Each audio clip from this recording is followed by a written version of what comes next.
마태복음 22장 1절로 14절 말씀 우리 함께 같이 읽겠습니다.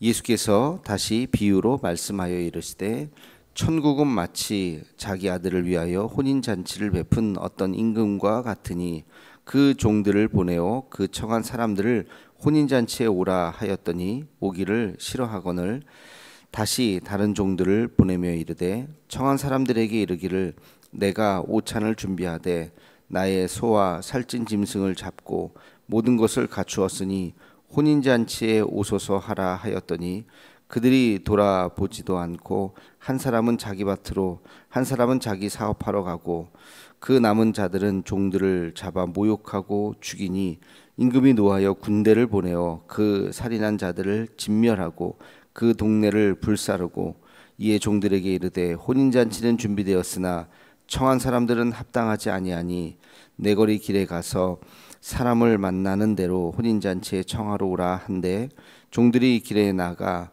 악한 자나 선한 자나 만나는 대로 모두 데려오니 혼인잔치에 손님들이 가득한지라. 임금이 손님들을 보러 들어올세 거기서 예복을 입지 않은 한 사람을 보고 이르되 친구여 어찌하여 예복을 입지 않고 여기 들어왔느냐 하니 그가 아무 말도 못하거늘 임금이 사람들에게 말하되 그 손발을 묶어 바깥 어두운 데에 내던지라. 거기서 슬피 울며 이를 갈게 되리라 하니라. 청함을 받은 자는 많되 택함을 입은 자는 적으니라. 아멘. 예수님께서 하신 세 번째 비유의 말씀입니다. 이것을 혼인잔치 비유라고 이야기를 하는데요.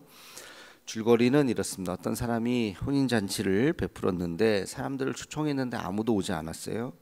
그래서 종들을 시켜서 빨리 잔치가 있으니 다 오라고 이야기를 합니다. 사람들이 핑계를 대는 거예요. 밭에 나가서 일을 해야 됩니다. 사업을 해야 됩니다.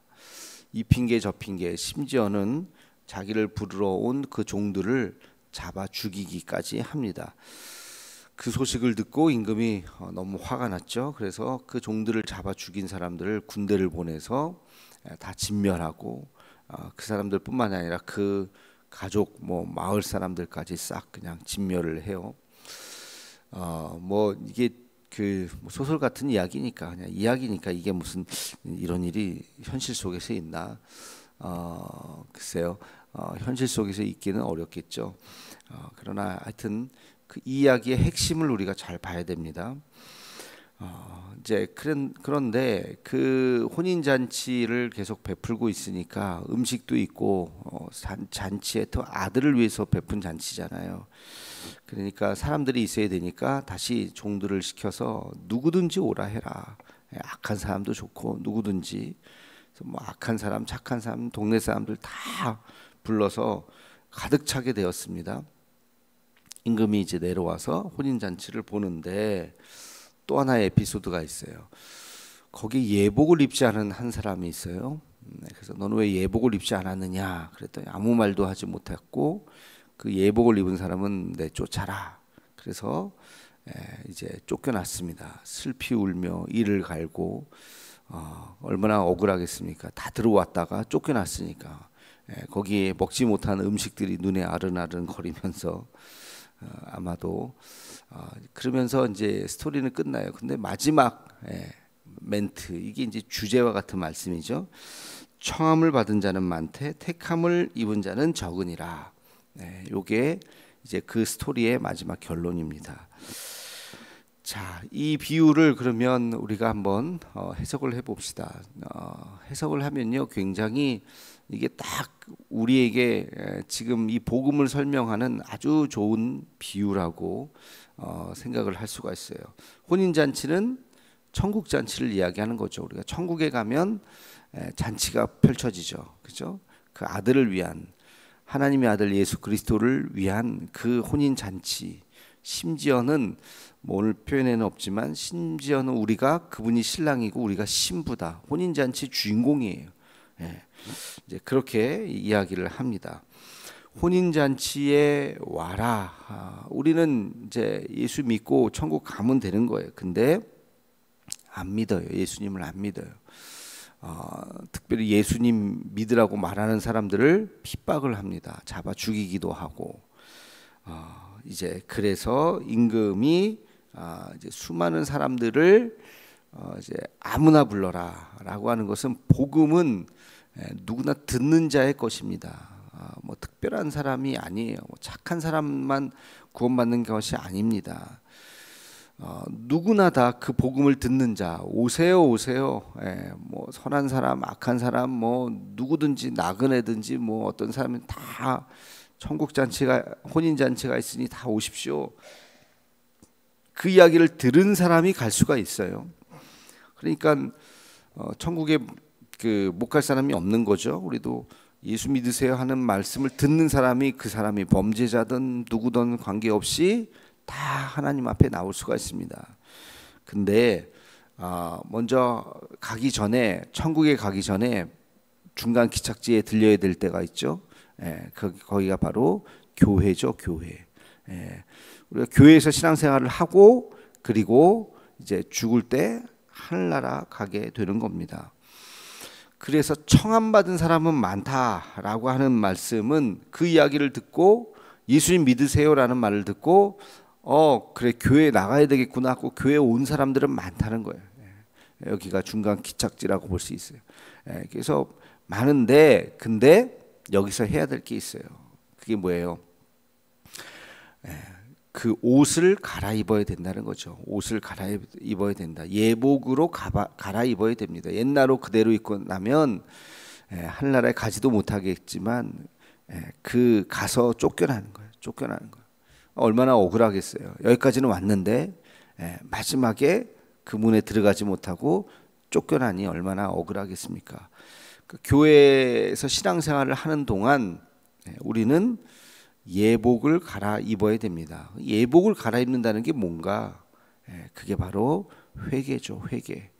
거룩한 옷을 입는다고 하는 것은 옛사람의 그 추한 모습, 죄악된 모습들을 다 벗어버리고 우리가 다시 거룩한 하나님의 옷으로 갈아입는 것. 이 상징이 뭐냐면 이게 사실은 이제 세례죠. 세례가 바로 이것을 상징하는 거죠. 옛사람이 죽고 새 사람으로 다시 일어나고 다시 태어나는 그 상징이 바로 세례인데 지금은 세례가 거의 너무 안타깝게도 그 요식행위가 되어버려 가지고 세례를 받아도 여전히 죄 가운데 있고 세례는 그냥 통과 의례처럼 돼버렸죠. 지난번에 얘기했듯이 세례는 초대교회만 하더라도 순교를 각오하는 사람들이 하는 행동이에요. 세례자라고 하는 그 엄청난 자부심이 있는 거예요. 세례를 받을 때 고민하고 내가 주님을 위해서 목숨을 걸 수 있을까 고민하고 그것이 결단이 된 사람이 세례를 받는 건데 지금은 세례는 그냥 뭐 무슨 통과 의례처럼 그렇게 돼버려 가지고 좀 안타깝긴 하죠. 아무튼 이 세례라는 것의 의미는 옛사람이 죽고 주님 안에서 새로운 존재가 되었습니다 라고 하는 그런 의미입니다. 그게 뭐 꼭 세례 시에 일어나지 않는다 그래도 우리가 신앙생활 하면서 어느 순간 내 옛사람이 죽고 정말 거듭남이라고 그러죠.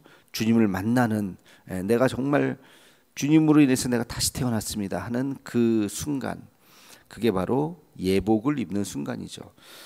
그렇게 예복을 입는 순간이 있어야 나중에 진짜 혼인잔치가 베풀어졌을 때, 그러니까 우리가 이 세상을 떠날 때 주님 앞에 가게 된다는 것입니다. 그래서 오늘 말씀에는 이제 두 가지가 있어요. 청함 받는 거, 택함 받는 거. 택함 받는 것은 바로 예복을 입은 사람만 택함을 받을 수가 있다는 것이죠.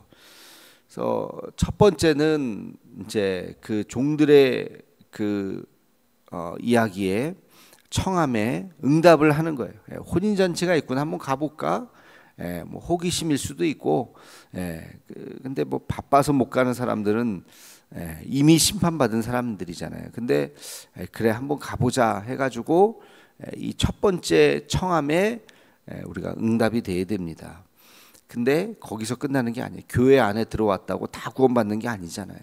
교회 안에도 정말 구원받는 사람이 있고 그렇지 않고 여전히 건성으로 다니는 사람이 있고 시간도 관계 없습니다. 뭐 1년 지나면 진짜 믿는 거냐? 그걸 어떻게 알겠어요? 10년 지나면 진짜 믿는 거냐? 그것도 어떻게 알겠습니까?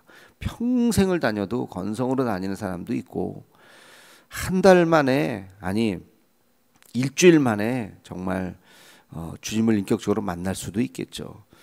시간하고도 관계 없고, 뭐 하여튼 교회에 와서 그 신앙생활 하는 동안 내가 이렇게 한번 와서 청함을 받았지만 예복을 갈아입어야 되는구나 라고 하는 것을 깨닫고, 이것은 뭐예요? 말씀의 실천이죠. 말씀대로 살려고 하는, 죄를 멀리하고 회개하고 하나님의 자녀가 되었다라고 스스로 믿고 하나님의 자녀로서의 삶을 살아가는 사람, 그런 사람이 택한 사람이죠. 그래서 아마 진짜 천국 가는 그 순간에 누가 제일 억울할까요? 교회에 와서 열심히 신앙생활 한다고 했는데 10년, 20년, 심지어는 직분까지 받았는데 구원받지 못했다? 여러분, 그런 사람들이 있을까요? 없을까요? 저는 있다고 생각해요. 분명히 있을 겁니다.